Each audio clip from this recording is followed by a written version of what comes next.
सभी मित्रों को नमस्कार। प्रिय मित्रों, इस वीडियो के माध्यम से हम लोग धातु रूप का अध्ययन करेंगे। तो आइए सबसे पहले जानते हैं कि धातु किसे कहते हैं। तो क्रिया के मूल रूप को धातु कहते हैं। जैसे उठना, बैठना, चलना, आना, जाना, पढ़ना, लिखना, ये सब क्रियाएं हैं। तो जैसे पढ़ना क्रिया है, तो पढ़ना शब्द पठ धातु से बना है। किससे बना है? पठ धातु से बना है, जिसका अर्थ होता है पढ़ना। तो संस्कृत में लगभग 2000 धातुएं पाणिनि ने बताया है, और इन्हीं 2000 धातुओं को 10 गणों में विभाजित किया गया है। कितने गणों में? 10 गणों में इसको बांटा गया है। 10 गण। 10 गणों में समस्त धातु रूप को बांट दिया गया है, और गण का मतलब होता है समूह। अब इसमें जो प्रथम गण है वह है भुआदिगण।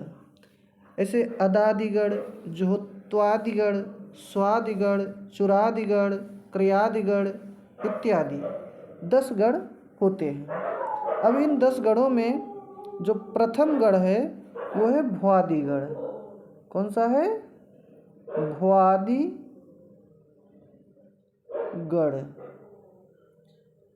तो इसमें भू है आदि में जिसके, उसे कहेंगे भुआदिगण। यानी कि इस गण का प्रथम जो मूल धातु है वो है भू धातु, जो कि आपके स्क्रीन पर देख पा रहे हैं। तो भू धातु भुआदिगण की प्रथम धातु है। इसके बाद जो भी धातुएं हैं पठ, गम, तो ये सब इसी के अंतर्गत, वद, चल, तो ये सब इसी के अंतर्गत आती हैं। और इन सब का रूप भू के समान चलता है। कुछ लोग कहते हैं कि धातु रूप बहुत कठिन है, लेकिन ये कुछ कठिन नहीं है। आप एक धातु का याद करेंगे तो उसके समान जितने भी प्रतिनिधि धातुएं होती हैं वे सभी रूप आपके तैयार हो जाएंगे। तो आइए हम लोग शुरू करते हैं। भू धातु। भू का अर्थ होता है होना। क्या होता है? होना।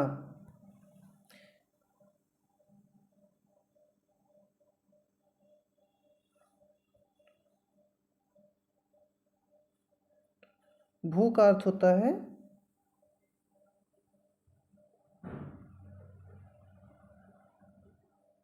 होना।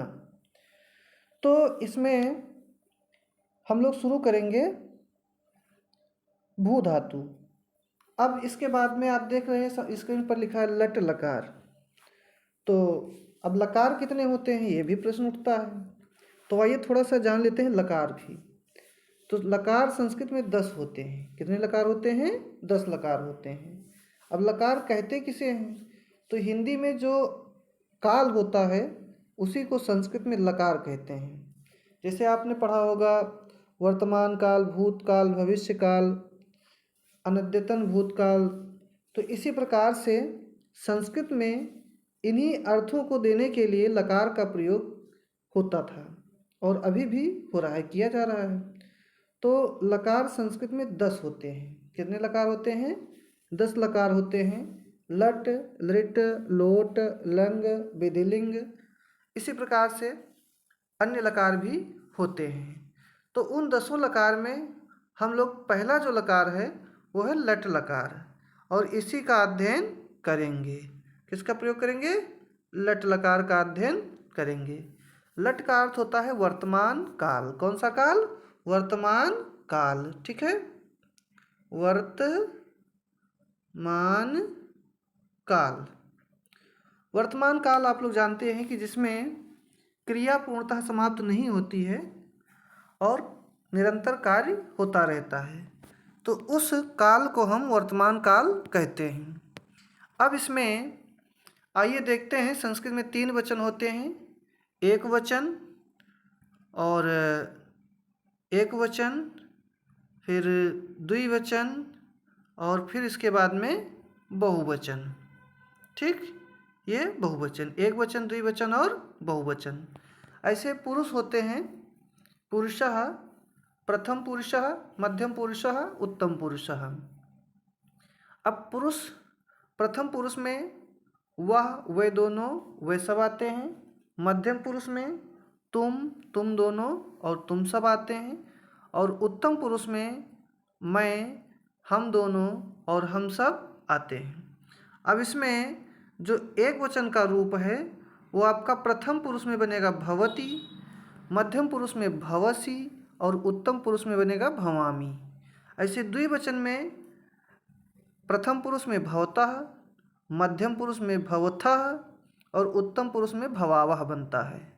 और बहुवचन में प्रथम पुरुष में भवन्ति, मध्यम पुरुष में भवथ और उत्तम पुरुष में भवामह बनता है। लेकिन हम इसको पढ़ते हैं एक पुरुष का तीनों वचनों में एक साथ। तो जैसे प्रथम पुरुष का रूप पढ़ेंगे भवती, यहाँ पर देख पा रहे हैं भवती, फिर भवतः और भवन्ति, भवती भवतः भवन्ति। थोड़ा सा इसको छोटा करते हैं तो एक साथ में आ जाएगा तीनों। अब देखिए, आप देख पा रहे हैं ये बनेगा भवती, फिर भवतः और फिर भवन्ति, एक साथ में पढ़ेंगे। तो बोलिए, आप लोग भी बोलिएगा भवती भवतः भवन्ति। कॉपी में लिखते भी चलिएगा साथ में, क्योंकि सुनने से नहीं, जितना आप लिखेंगे उतना ज़्यादा आपका अभ्यास होगा और गलती ना होने की संभावना नहीं बनेगी। फिर मध्यम पुरुष में भवसी भवथः भवथ। मध्यम पुरुष में क्या बनेगा भवसी भवथः भवथ। और उत्तम पुरुष में बनेगा भवामी भवावह भवामह, भवामी भवावह भवामह। ठीक, तो इस प्रकार से अब हम लोग इसको, अगर आपसे कोई पूछे कि मध्यम पुरुष द्विवचन का रूप क्या बनेगा, तो हम यहाँ से देखेंगे ये मध्यम पुरुष है और मध्यम पुरुष में आप देख रहे हैं द्विवचन का ये बीच वाला आ जाता है, तो भवथा बनेगा। ऐसे कभी कभी आपसे प्रश्न पूछा जाता है कि भवन्ति रूप कहाँ का है, तो भवन्ति प्रथम पुरुष बहुवचन का रूप है। ऐसे अगर पूछा जाए कि उत्तम पुरुष एक वचन का रूप क्या बनेगा, तो भवामी बनेगा। क्या बनेगा? भवामी बनेगा। आगे भी ढेर सारे प्रश्नोत्तर देखा जाएगा। तो आइए थोड़ा सा हम लोग इसको लयबद्ध तरीके से याद करते हैं। तो आप लोग भी बोलिएगा, बोलिए भवति भवतः भवन्ति, भवति भव